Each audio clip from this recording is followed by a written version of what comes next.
Salut à tous, j'espère que vous allez bien et on se retrouve aujourd'hui pour faire un point ensemble sur le mercato parisien. Allez, on va démarrer avec le dossier Icardi puisque c'est le très sérieux Gianluca Di Marzio qui s'est exprimé sur le sujet. L'Inter attend l'achat du PSG et les signaux venant de l'entourage et du club français sont ceux d'un achat qui n'a pourtant pas officiellement démarré. Mais dans cette période difficile, l'intention est là. Le PSG pourrait alors demander une remise et je ne pense pas que l'Inter y resterait insensible. On a également parlé d'une clause permettant à Icardi de dire non au PSG, mais ce n'est pas clair à l'Inter. Il semble qu'au contraire, il est déjà signé avec le PSG en cas de rachat en fin de saison. Donc selon les informations du journaliste pour Sky Sport, la levée de l'option d'achat d'Icardi est bien au programme. Revoir son prix à la baisse l'est aussi du côté du PSG et l'Inter Milan ne devrait pas s'y opposer. On passe au dossier Cavani avec encore une fois des déclarations. Le directeur financier de Sao Paulo a mis fin aux rumeurs qui associaient Cavani au club brésilien en indiquant qu'une telle opération financière était impossible à envisager pour le moment. De son côté, le directeur du football du SC Corinthians Paulista a avoué avoir le Matador en tête malgré le salaire qu'il faudrait lui verser. Mais comme d'habitude, on va finir et rester sur la dernière déclaration de la mère de Cavani.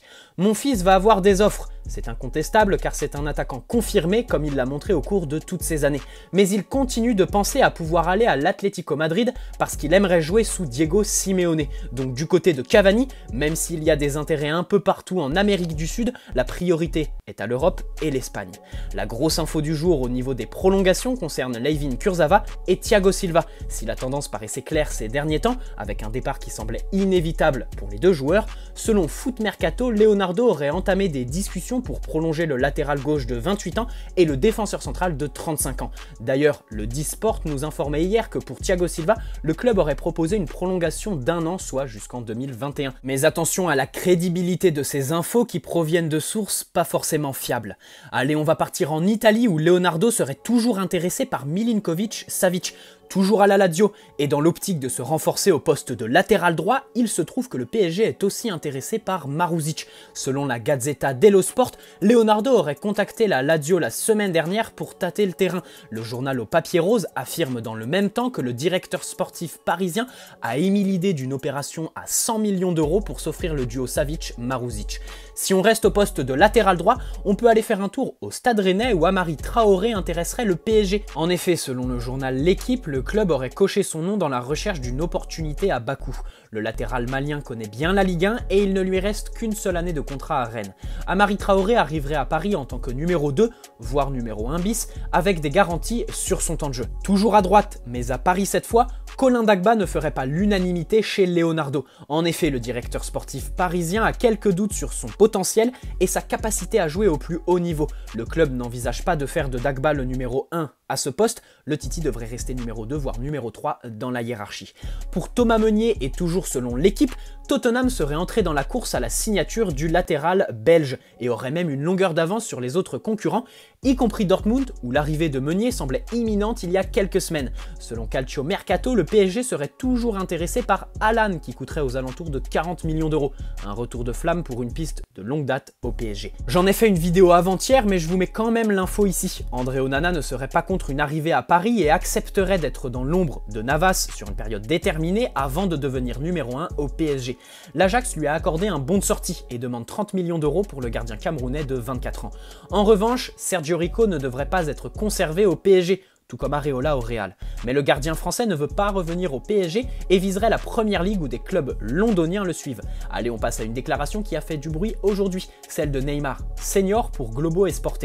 Sans retranscrire ses propos, le média brésilien écrit que le père de Neymar a indiqué qu'il y aura toujours des spéculations sur le futur de son fils et a garanti que Neymar est heureux au PSG.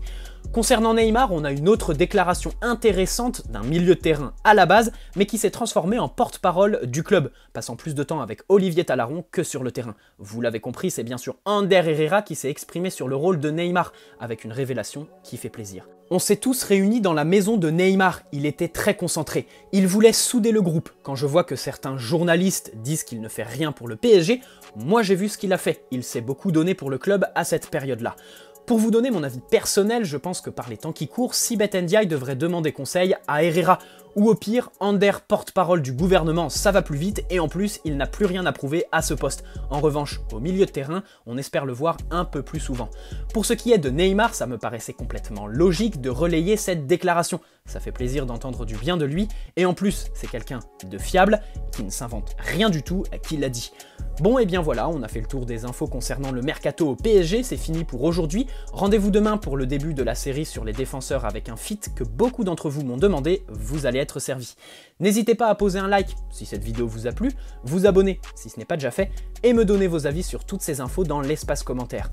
Petite question pour toi qui as regardé la vidéo jusqu'au bout concernant les latéraux. Marouzic, Traoré, on va dire les choses telles qu'elles le sont, ce ne sont pas des noms qui parlent à tout le monde. Alors dis-moi dans l'espace commentaire si tu veux que je fasse une vidéo où je présente tous les latéraux associés au PSG pour mieux les connaître, eux, et leurs caractéristiques, forces et faiblesses. Pour le moment, je vous souhaite une bonne soirée, prenez soin de vous, allez Paris, ciao!